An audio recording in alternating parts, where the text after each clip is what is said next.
Sharada Gudimetla YouTube ఛానల్కి స్వాగతం సుస్వాగతం. నా పేరు పద్మావతి. నేను బెంగళూరులో ఉంటాను. ఈరోజు అందరూ బాగున్నారా? మీరందరూను మేము కూడా బాగున్నాం అందరం. ఈరోజు మీకు నేను మునగాకుతోటి కారపొడి ఎలా తయారు చేయాలో చూపిస్తాను.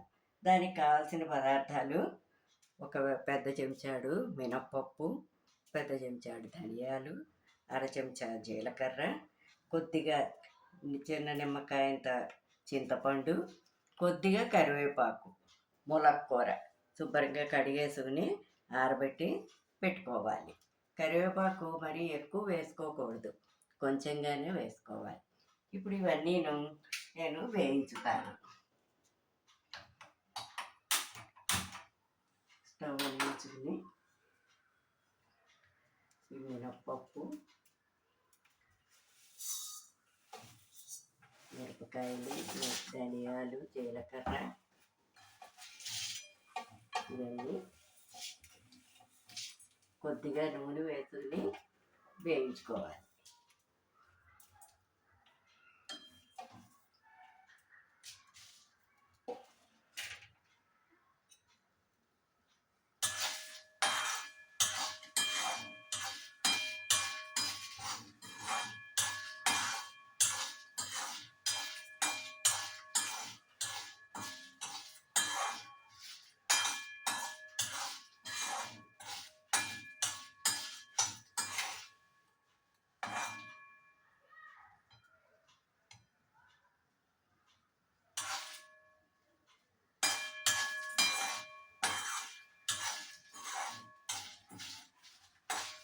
బాగా ఇలా వేగాక దీన్ని, కానీ ఇది చాలా ఆరోగ్యానికి మునక్కూర చాలా మంచిది.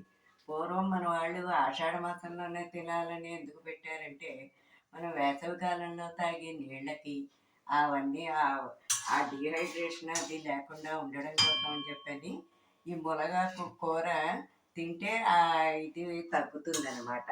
అలాంటి డీహైడ్రేషన్లు ఎండాకాలంలో వచ్చి ఇదంతా కూడా తగ్గుతుందని పూర్వం పెద్దవాళ్ళు మనకి ఆదివారం ఆషాఢ మాసంలో ఈ మునక్కూర తినాలి అని చెప్పని అందుకే పెట్టారు పెద్దలు. ఈ రోజుల్లో అందరూ సైన్స్ అని అంటున్నారు, మన వాళ్ళు పూర్వీకులే వాళ్ళు అలా అన్నీ చెప్పి ఆరోగ్య సూత్రాలు చాలా పాటించేవారు అనమాట.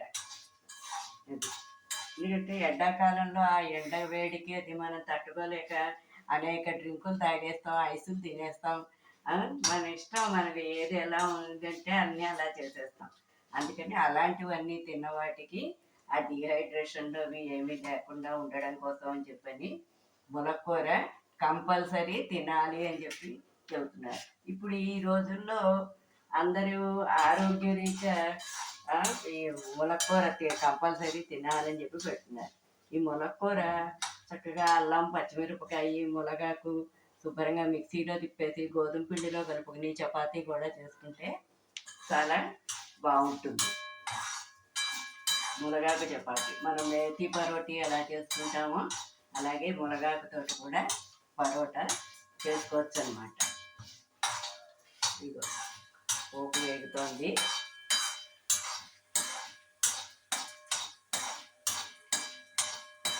ఇది కొంచెం వేగాక మన ఈ మునగాకు ఒక్కసారి వేయించేసుకోవడమే.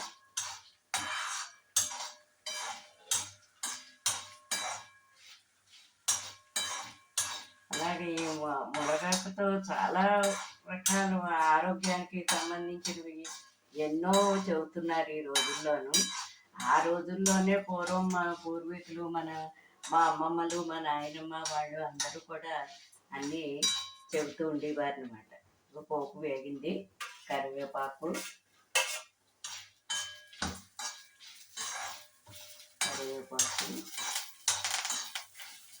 అలాగే ములక్కూర, ఈ మునగాకు కూడా వేసేసుకోవాలి.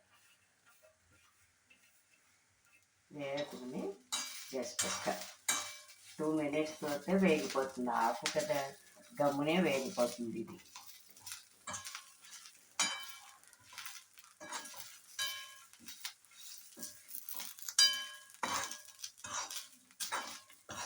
అలాగే ఇది ఇలా వేగింది కదా, ఇందులోనే ఈ చింతపండు కూడా ఒక్కసారి వేయించేసుకోవాలన్నమాట. వేయించేసుకుని ఇలా వేయించి చింతపండు ఇలా వేయించుకున్నది మీకు ఎంతకాలమైనా నిలవ ఉంటుందన్నమాట. ఏడాది పాటు నిలవ ఉన్నా కూడా నిలవ ఉంటుందన్నమాట. ఇగో ఇది వేగింది,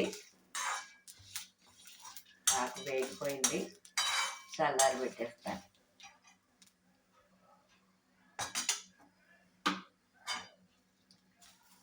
నాకు బాగా వేగిపోయింది. ఇది ఇలా పళ్ళెల్లో చల్లారి పెట్టేసుకుని చల్లారాక మిక్సీ తిప్పుకోవాలన్నమాట. తగినంత సాల్ట్ వేసేసుకుని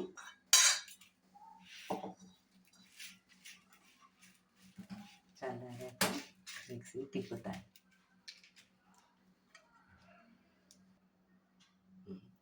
చల్లారింది, చల్లారాక మిక్సీలో వేసి తిప్పాను.